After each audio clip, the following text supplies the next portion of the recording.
सभी को राधे राधे, जय श्रीमन नारायण। आपके अपने YouTube चैनल प्रेम भक्ति में आपका फिर से एक बार स्वागत है। कैसे हैं आप लोग? आशा करती हूँ कि भगवान श्री हरि और सालिग्राम जी की विशेष कृपा आप लोगों को प्राप्त हो, आप सभी स्वस्थ हो और अच्छे हो। इसी कामना के साथ आज हम सुनेंगे सालिग्राम और वेश्या की कहानी। तो आइए कथा को सुनते हैं। जिस प्रकार नर्मदा नदी का हर पत्थर भगवान शिव का रूप होता है, जिसे नर्मदेश्वर कहते हैं, उसी प्रकार गंडकी नदी का हर पत्थर सालिग्राम होता है। भगवान विष्णु का एक रूप सालिग्राम भी है और विष्णु जी के सालिग्राम रूप की पूजा सदियों से चली आ रही है। सालिग्राम जो कि गंडकी नदी से उत्पन्न हुई थी, वही भगवान सालिग्राम है। भगवान सालिग्राम गंडकी नदी में ही मिलते हैं। हजारों वर्ष पूर्व की बात है। किसी नगर में एक वेश्या रहा करती थी जिसका नाम गंडकी था। वह रोजाना रात को किसी न किसी पराये पुरुष के साथ भोग विलास किया करती थी। यह उसका पेशा था।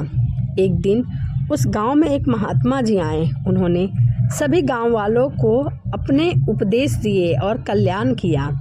तब वेश्या ने उन महात्मा की कीर्ति सुनी तो एक दिन वह भी उन महात्मा के दर्शन के लिए गई और उनसे प्रार्थना किया, महाराज आप तो संत हैं, साधु हैं, सभी का कल्याण करते हैं, सभी पुण्य की प्राप्ति कराते हैं, तो मुझे भी कराइए। वेश्या बोली, महाराज मैं सब कर सकती हूँ पर वेश्यावृत्ति का धंधा नहीं छोड़ सकती, क्योंकि यह मेरा कार्य है और मुझे इसी की आदत है और यही मेरा पैसा है। इसके सिवाय आप जो कहेंगे मैं कर लूँगी। महात्मा जी कुछ समय तक कुछ ना बोले। उसके बाद सोच कर कहा, तो फिर एक काम करना, जो भी तेरे पास आएगा तू उसे अपना पति परमेश्वर मानकर उसकी सेवा करना, तेरा उद्धार हो जाएगा। वेश्या बोली, ठीक है महाराज, अब से मैं ऐसा ही करूँगी। अब सूर्य अस्त होने के बाद जो भी पुरुष गंडकी के पास आता, उसे वह अपना पति मानकर उसकी सेवा किया करती थी, उसका सत्कार करती और अपना पत्नी धर्म निभाती। उस पुरुष को वह अपना परमेश्वर मानती, क्योंकि उसने महात्मा जी के वचनों पर पूरा विश्वास था।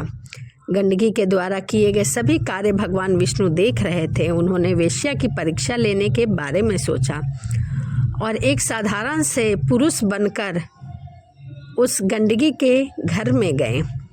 गंडकी ने उनका भी सत्कार किया, उन्हें अपना पति मानकर पूरे मन से सेवा की। भगवान विष्णु गंडकी की सेवा और उसकी लगन देख रहे थे। वह पत्नी की भांति उनकी कितनी सेवा किया करती थी और अपना पति मान रही थी।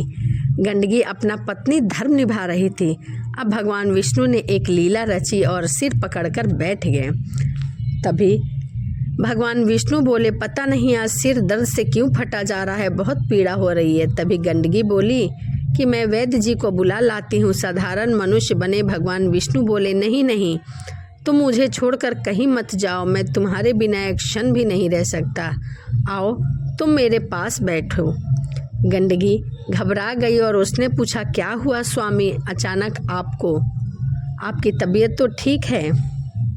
तभी भगवान विष्णु ने मरने का नाटक किया। उसने सोचा कि यह तो मेरे पति हैं, यदि यह मर जाएंगे, दुनिया छोड़ चुके हैं, तो इनके प्राण निकल चुके हैं, तो मुझे भी इनके साथ सती होना चाहिए।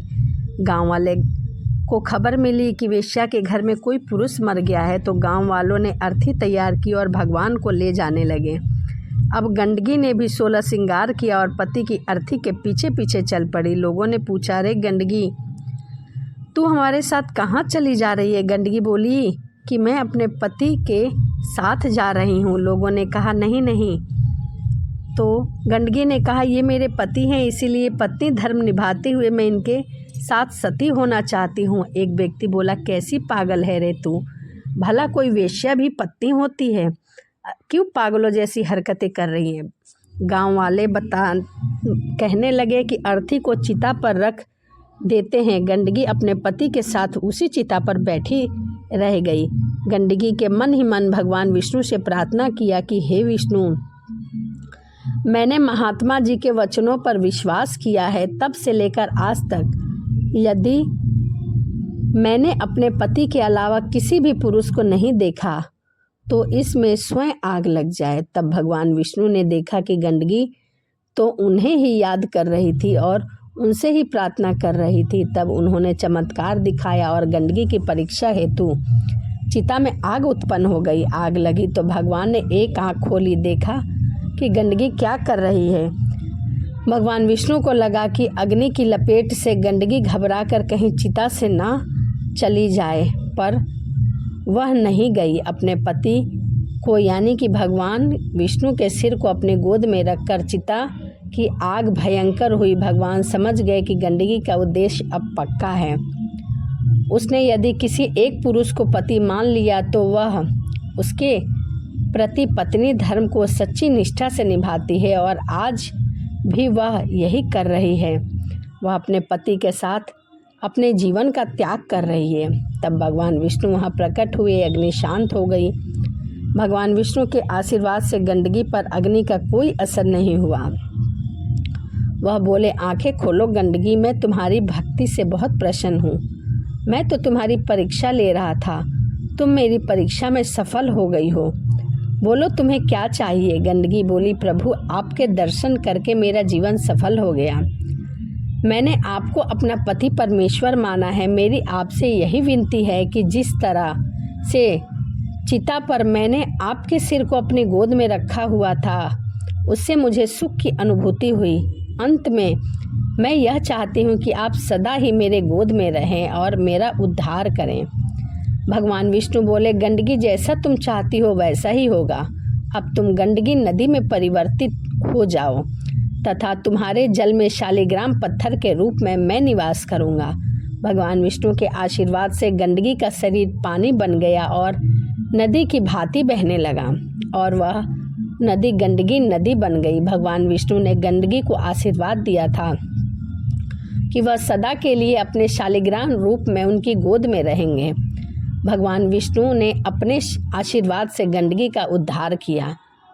तो यह शालिग्राम और उस वेश्या की कथा थी, यानी कि गंडकी की कथा थी। वीडियो आपको कैसी लगी कमेंट करके ज़रूर बताएं। तो चलिए इसी के साथ वीडियो को यहीं समाप्त करते हैं और आपसे मिलते हैं अगली वीडियो में। सभी को राधे राधे, जय श्रीमन नारायण, हरे कृष्णा।